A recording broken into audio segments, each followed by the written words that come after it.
Before I get into the sort of the nitty-gritty part of this, I want to give you a little bit of background on myself, a little bit of what Daniel had said. In '91, I joined MUFON, and the reason I did was, it goes back to when I was 11 years old living in Connecticut. And one evening late in October, I was out feeding my dog, and there's this white ovalish object hovering over a tree line. Well, it scared the hell out of me. I ran in the house, tried to get my dad to come out and say, hey, you gotta see this, this is unbelievable. Well, anyway, by the time I got him out there, it was gone. And I started to get really curious about UFOs, so I went to the library, and I started reading books on UFOs, George Adamski's books. So right away, I got a real good bath in the UFO field with George. So anyway, I basically, kind of got to be an adolescent. Girls got to be a little bit more important in my life. And so I kind of forgot about it, got married, had a couple of kids, moved from Connecticut to California. Picked up the San Jose Mercury News one day. Stan Freeman is going to speak at San Jose City College. So I said, oh, okay. He's a nuclear physicist, he's going to talk about UFOs and the government cover-up. So I said, well, okay. I definitely have to go see this. And I expected to see a handful of people. Well, the auditorium was full. He had like 300 people in there. He gave this incredible presentation as he usually does. And afterwards, I walked out. MUFON had a table out there. And so I started talking to the guy behind the desk, and I decided to become a member. So that's how I got into this situation. So after getting the journal for a while, that wasn't enough. So I decided that I needed to become an investigator. So as it turns out, probably without an exception, the cases that I investigated turned out to be abduction type cases. People started to ask me, individual experiencers, do you know of other people that have had experiences like this? And I said, yes, I do. So I formed a group in San Jose that met on a monthly basis to talk about their experiences. And subsequently, I was written up in a Monterey Coast weekly paper, and this woman from Carmel calls me and says, you know what, I'm experiencing communication with these off-worldly entities. And I said, really? I said, oh, that's interesting.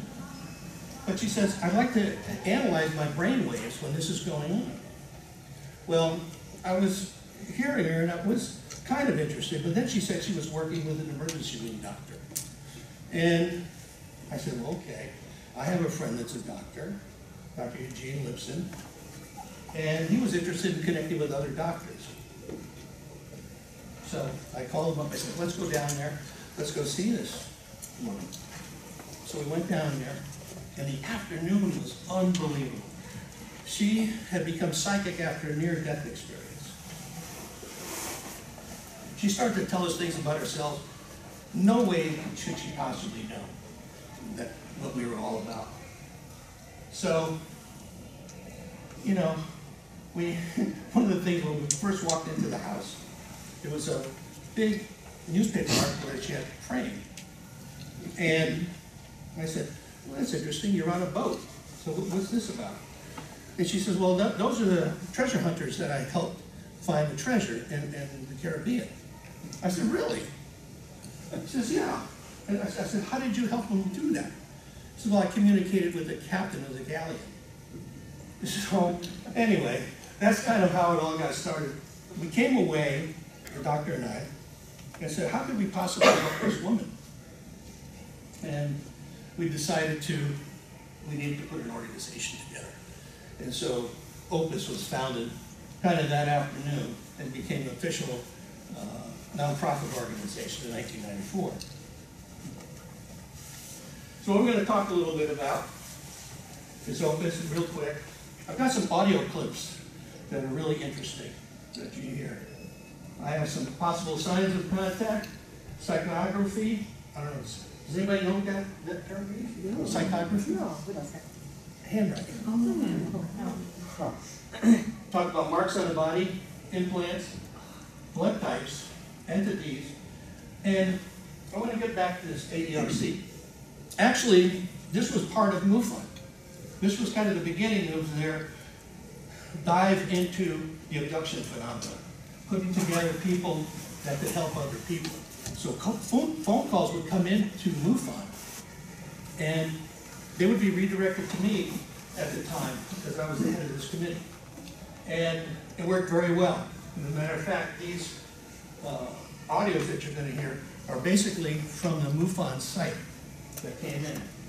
And you'll hear some pretty funny things as far as the soundtrack, because we garbled their phone numbers and their names, so trying to protect the experiences. Okay. So basically the mission of OPUS is to develop a network of people dedicated to a better understanding of overall nature of unusual, anomalous personal experiences to support those who have them. Such experiences may include extraordinary states of consciousness, Fortean, spiritual or parapsychological phenomena, close encounters with non-human entities, and or UFO activity. What we've done, it's really interesting. We have, you know, we talk about the paranormal and all the different things that are part of the paranormal. Well, as it turns out, most of the things that we're involved with OPUS are related to abductions. So, the sometimes disturbing nature of anomalous experiences might lead an individual to seek professional help, but because these experiences often fall outside the realm of what's considered normal, there is often a lack of professionals willing to work with these issues. OPUS has recognized the need for a clearinghouse where an experiencer can receive assistance in choosing a professional who is knowledgeable about a particular experience in question. So what we've done is basically try to set up this network around the country of mental health people, medical doctors, and hypnotherapists and various other types of consultants to give these people the access to people that are at least somewhat aware, if not totally aware, of the phenomena and don't look at these people as being crazy, which is interesting in and of itself. So anyway, the organization was formed in 1994. It's a nonprofit, and so anyway, our website is opusnetwork.org. This is my phone number is 1874, and I'm calling to report this because I really have no idea who else to talk to, and I've seen this website and this phone number on an ad. So I just want to say I was fishing one night with my uncle. All of a sudden, we seen a plane, what we thought was a plane, flew overhead, and it was really, really low. And we didn't think much of it. And in the next 10 minutes, we just seen a big flash of light come through the woods, and we had no idea what it was. We dropped our fishing poles, and we had a lantern for a light, and it's completely like lit the area up like it was daytime. And the next thing I know, I hear a noise. All of a sudden, I wake up. I'm laying on a metal platform of some sort. I have needles in my arm. I'm strapped to this platform with leather straps around my ankles and arms, and my head is also strapped down. I couldn't move my head. I was just woozy, and I woke up and my eyes were blurred, but I seen like figures. There was 6 of them, and there was really, really, really bright lights over top of me. and I couldn't see too clearly, and the bright lights made it worse, and I just seen 6 figures standing around me, like, they were shaped sort of like humans, but I could tell they weren't humans. And this was the scariest, like, experience you could ever imagine. And to this day, I can't explain it, why and how or anything. And I wanted to ask questions, but I couldn't speak. I couldn't say anything. The next thing I know, I felt something on my head, as if it was a hand or something with fingers, and it holding me down. And the next thing I know, I passed out again. I can't really explain much more than that. I woke up. I was right back where my fishing pole was. My uncle, he wasn't there. I woke up. I called him, picked me up. I told him what happened. He didn't believe me. I don't know, but my name is Griffith. Again, my phone number is 1874. You know, this is typical. Call me if anything. I don't That have to happens leave you a when people voicemail, have experience, and I'll and be they sure go to to get their back to you. family members even, and don't get any relief, don't get any understanding, and so it's so important. One of the things I didn't mention was that we've set up an online support group, which is available 24/7. We have over 100 people from all over the world that communicate on a regular basis. And it gives them, and it's totally confidential, nobody gets into it unless they come through myself or another person in our organization. So it's important that there's an outlet, and so I'll play this next game. Message from... Yes, ma'am. Here is Joanna.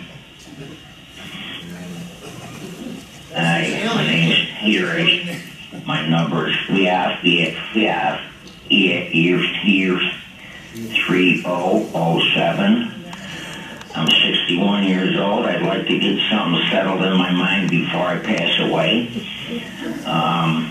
Back in around the 60s, I'm 99% sure that I was on a UFO, and I'd like to speak to someone that could maybe help me before I leave this gracious world.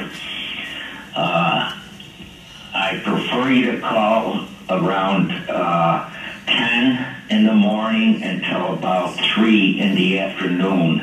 I like to keep this as secret as possible for a while. And like I say, I'm 99% sure I was captured around the 60s. I'm 61 years old, and I'd like to get this settled in my mind before I leave this gracious earth. I don't know how or what to ask. I'd like to maybe be put to sleep and maybe go into the back of my mind and see if this is true or if it's just something I dreamt up. Once again, my number is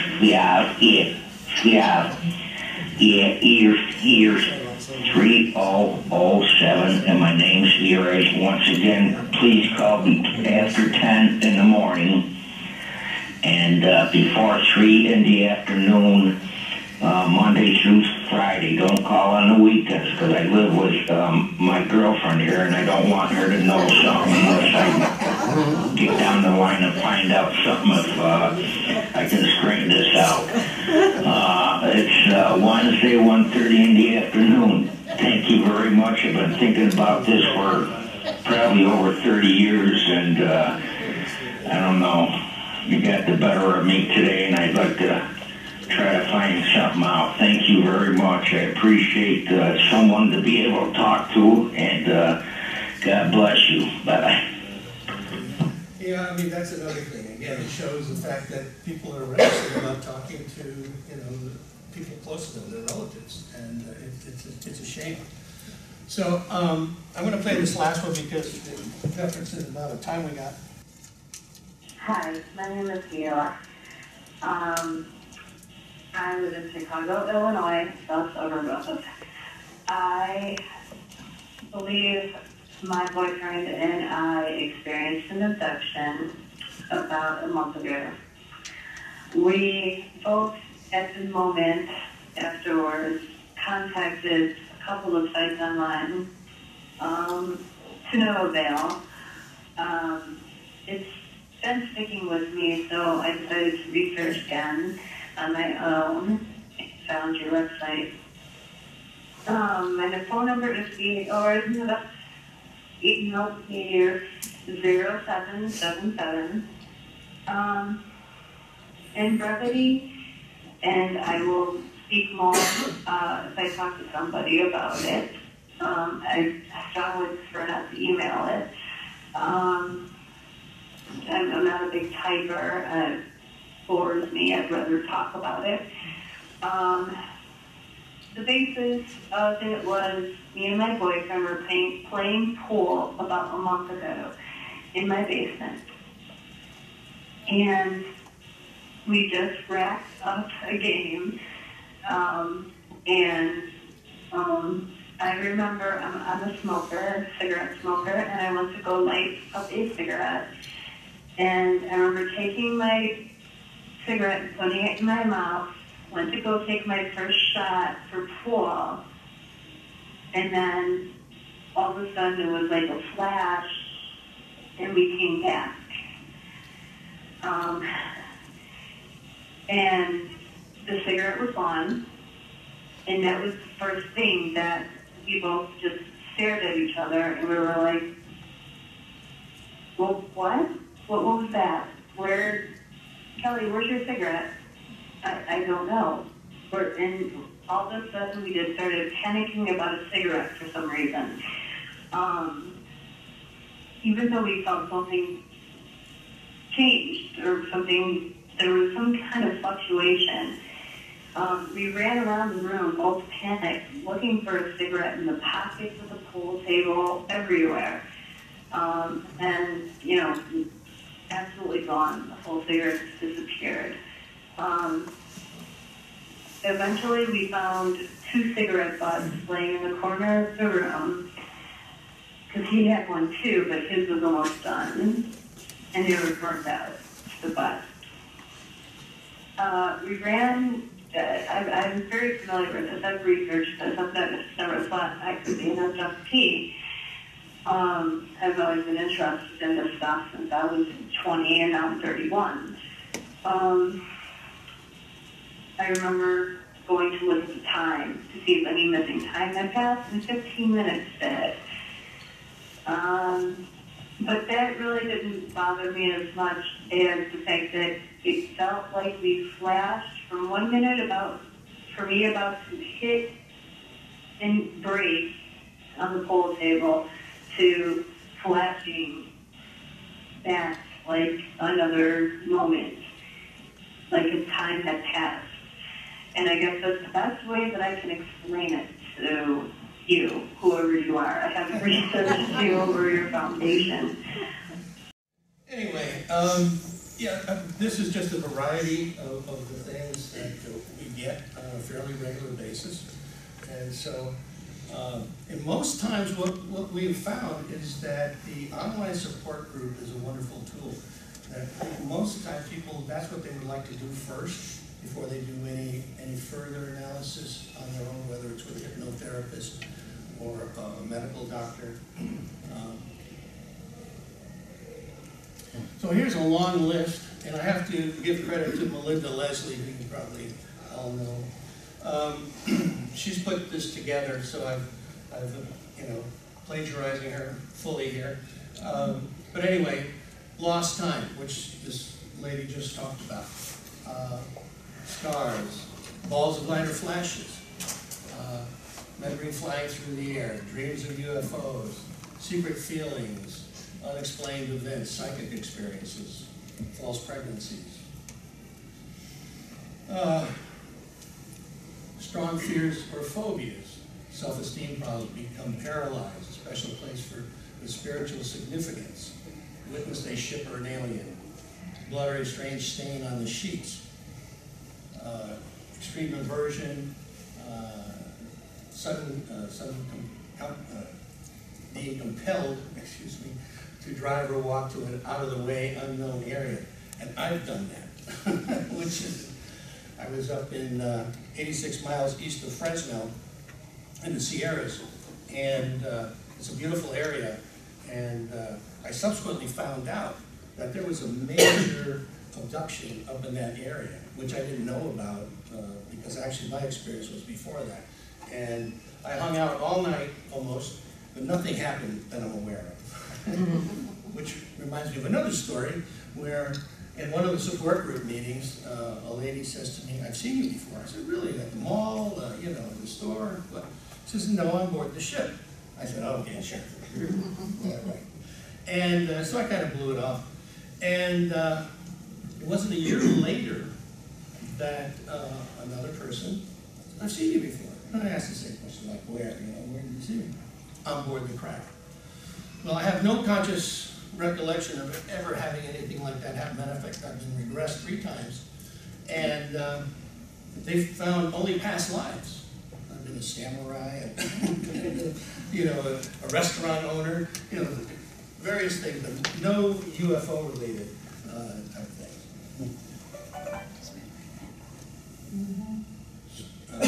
Strange humming, nosebleeds, that's a very common one that people talk about. Back or neck problems, sinus or nasal problems. So anyway, again, like I said, this is a long list. Sleeping against the wall. You know, I read these now and things click in and it's like, I used to do that all the time. Dreams of destruction and catastrophe. Not supposed to talk about certain things. So anyway, that's a rather lengthy list. There's a gentleman who passed away, put together a book, Mario Pagliese, on various writings that people come up with. And he's done an incredible job of putting this all together. But this is another thing that abductees seem to feel compelled to do, to write things down. This has a sort of a musical feel to it, according to Mario. This was back in 1992. So if you see any of your writing that you do, just hop it in. Some of it, you know, is, and I've actually had a number of contactees that I've worked with have given me writing, and I have never been able to come up with a match. They've all been different, but they all feel. Of course, this is a very famous one from Roswell. Some of this almost looks Arabic. Yes. Okay. Whoops. Went a little too fast. Yeah.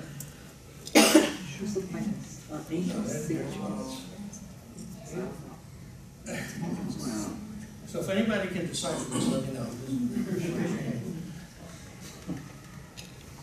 Okay, we talk about scars, the typical triangular type. Here's a much larger version of it. Here's one on an abdomen, on a hand.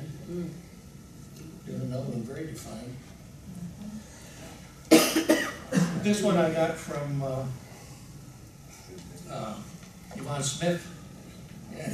No correlation, but this happens to be a penis. Then you have these little marks. Almost looks like a bite of some sort. Again, the dots, very, very common. I don't know if you can see this. Can you see it? Yeah. You see the dots? Not only did she have dots here, but her feet had these long, you know, rectangular, almost like she stepped on a grape or something, but it was like permanent. Blood filled skin on. On her toes. And then the scoop marks, again, that's very familiar.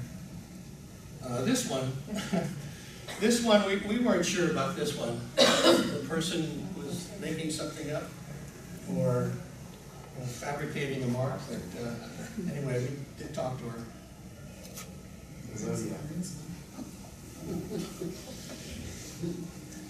The late Dr. Roger Lear did a lot of work in the alien implant removal. And of course, they've found some really interesting things along with this. That some of these implants were actually giving off signals. And so to whom or to where, we don't know. But, and these things are found in various places in the body. Here's an interesting one.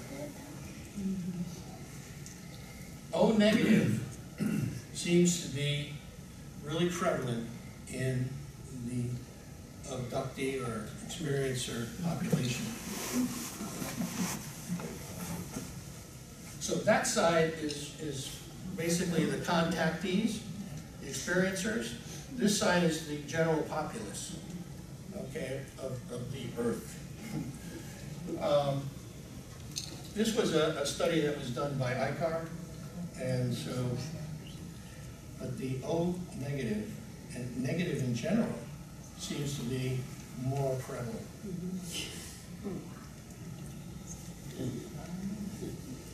I think you're familiar with David Chase. He's done some incredible graphics in this guide that he put out years ago, actually. I think he's updated some of it recently, but when we talk about various types of entities, the reptilian is certainly one that is talked about quite a bit. The robot-like, the you see down here some more reptilians, and then the hybrid. I forget I have a pointer here.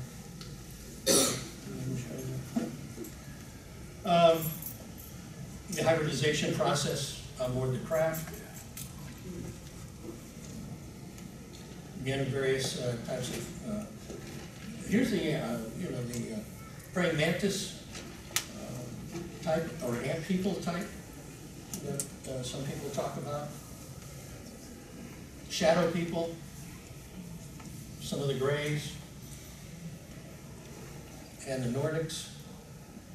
This is the one that Travis Walton talks about. Again, some of the hybrids.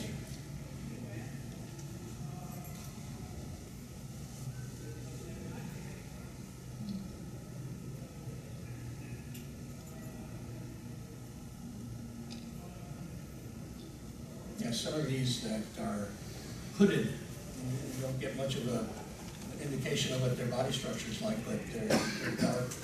Sort of like in Star Wars, right? These little guys. Emblems that people have talked about today. And you're tall, gray, and you're short gray. This study, the Omega-3 study, I was the head of it, and I had two psychologists that worked with me. And basically, I brought together 72 people that felt that they had been abducted, and we took 52 people that were the control group. And MUFON funded this study, which was great. It was fantastic that they were able to step up to the plate and do this in light of the fact that they really, in the past, have not been that much interested in the abduction phenomenon. So, to make a long story short, these are basically the conclusions of what we found. Abducted experience profiled differently in their controlled counterparts on a number of psychological and neurological variables, but they do not show any signs of mental illness, personality disorder, or neurological condition. 2, fantasy proneness does not appear to play a role in contact experiences, but sensitivity to alternative realities and early recurrent psi experiences do. Psychosocial abuse, conflict, tension, trauma play a role in contactees' later experiences. Now, there's been talk a number of years ago about the fact that, well, these people have been sexually abused. Well, that's not the case. There's all kinds of trauma that people go through in their early years. Some are lucky they don't have any trauma. Some people have a lot of trauma. And it seems that whatever that does to the human psyche opens them up later on for various things. A dissociative coping style may facilitate later contact. Both experiences and interest in abduction phenomena appear to have an impact on how one's body seems to function and on one's worldview, including one's faith traditions. Abductee experiencers believe there is a sentient, purposive alien intelligence at play in their lives and at work on the earth. The brain generally and the temporal lobes and limbic system more particularly play a mediating role in abduction experiences. Now, people are going to ask, well, how did you check out the temporal lobe? Did you open them up or something like that? No, we didn't do any of that. There are psychological means through testing that one can find this out. And so, the main driver, scientist, psychologist that was involved with me on this, unfortunately passed away before we were going to do the omega-4 study, which we wanted to follow up on the temporal lobe activity. This seems to be a very interesting place to go. This does not mean that the experiences are only in a person's head, nor does the brain create these experiences. Rather, brain function acts as a preset to extraordinary experiences. Anyway, are we dealing with extraterrestrials? Are we dealing with time travelers, the Rendlesham Forest? Are we dealing with interdimensional beings? Are we dealing with the military? Are we dealing with all the above, which I kind of tend to believe is the case? So anyway, I she'll be working want for us. to try to develop something here in the Dallas area. So if you know other people that might be interested, please contact me. I have business cards over here, and I have a little brochure on OPUS as well. It tells you kind of what I did. And then I also have a few copies of the omega-3 study, if anybody's interested. And any donation that you can give to the organization, because it's not profit, would be most appreciated. Thank you very much. Appreciate your attention.